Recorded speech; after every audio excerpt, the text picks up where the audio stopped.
Emang boleh ya sekerupuk ini rangka motor?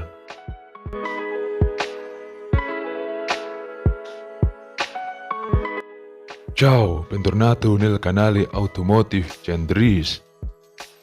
Belakangan ini banyak dan santer banget ya bre, makin kesini makin sering aja kita temui tentang berita-berita mengenai rangka motor Matic Honda yang ESAV ini yang katanya ini kropos, gampang karatan, gampang patah dan lain-lain ya bre.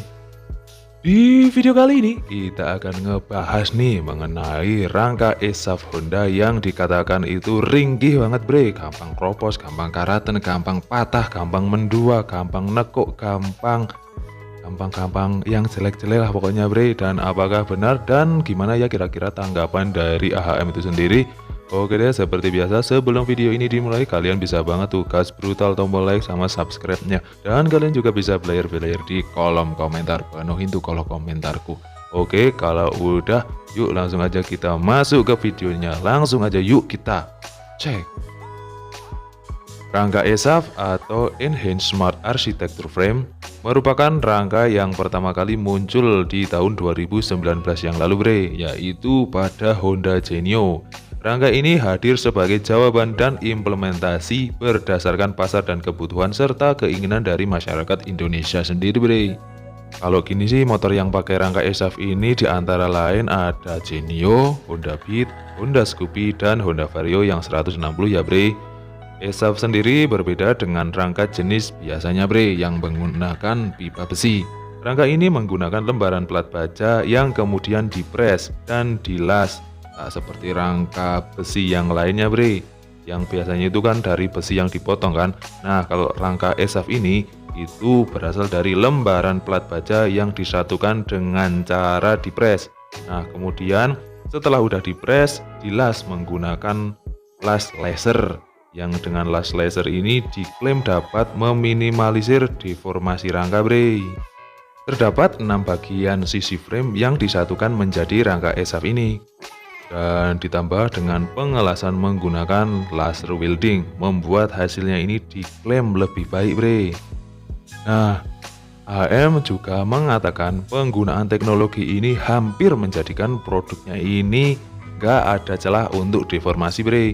Penggunaan rangka ini juga diklaim mampu menghemat serta mengefisienkan dari pembakaran bahan bakarnya sendiri bre, karena bobotnya yang menyusut hingga 4 kg.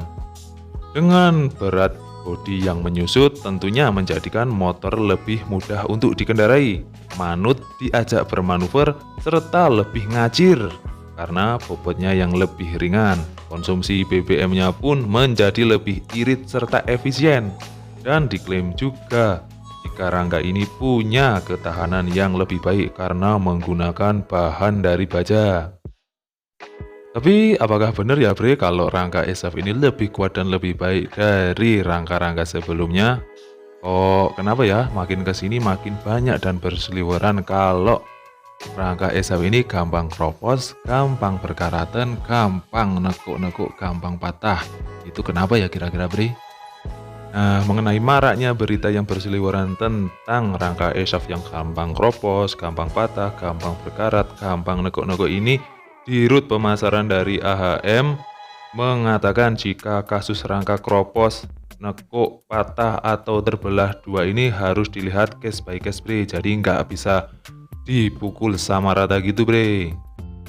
Beliau juga mengatakan harus ada investigasi lebih lanjut apakah kasus rangka patah ini terkait pemakaian atau karena lingkungan pemakaian yang dekat dengan pantai gitu. Karena kalau emang pemakaiannya itu dekat sama pantai ya resiko korosifnya dan pengaratannya kan otomatis lebih gede bre. Oke lah kita sepakat kalau emang motor ini digunakan di lingkungan yang dekat pantai yang otomatis dekat sama air laut, yang kita tahu sendiri kan kalau air laut itu emang bersifatnya korosif banget. Mesti besi-besi yang terkena air laut ataupun uap air laut gitu kan ya mesti cepet banget ya korosif dan berkarat gitu. Nah gimana kalau soal motor-motor rangka ESAV ini yang di medannya itu nggak terlalu jauh dari laut, alias ya bisa dikatakan di perkotaan atau yang jalan-jalan aman gitu. Ada loh yang rangkanya ini juga mengalami kropos dan hampir patah gitu. Ada juga loh seorang pengendara Honda Scoopy tahun 2021 yang membagikan ceritanya jika motornya ini juga mengalami kropos dan rangka yang hampir patah. Padahal pemakaiannya sih wajar aja, nggak pernah ke laut, nggak pernah kena air laut ataupun membawa barang-barang yang berat gitu. Udah rutin dicuci, servis segala macem gitu bre, tapi rangkanya tetap aja kropos sama berkarat gitu. Dari sisi penyucian pun kita juga harus cukup hati-hati ya bre, karena mungkin aja bisa semisal ada percikan air atau ada air yang masuk ke dalam rangka itu dan terjebak di dalamnya selama beberapa waktu gitu kan, juga bisa toh menghasilkan atau membuat rangka ini menjadi berkarat dan berkorosi kan juga bisa toh.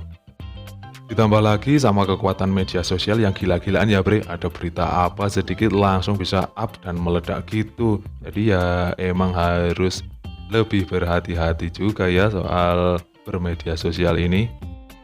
Dan untuk Honda sendiri, apakah ini konsekuensi yang harus konsumen tanggung ya untuk menggunakan motor yang bisa irit, lincah, bagasi yang gede, manut diajak manuver? Apakah ini konsekuensi yang harus konsumen tanggung, yang harus konsumen terima? Angka lebih baiknya kan dengan harga motor yang tiap tahun bisa dikatakan selalu naik, seharusnya seyogyanya sebaiknya ya mbok mereka ini memberikan produk yang lebih yang lebih kuat gitu ya, maksudnya ya nggak terkesan terlalu remahan gini ya, gampang kropos ataupun yang lainnya gini. Harusnya itu bisa mereka itu memberikan produk yang lebih baik gitulah untuk konsumennya yang dikatakan loyal banget loh, bisa dikatakan loyal loh konsumen Indonesia ini.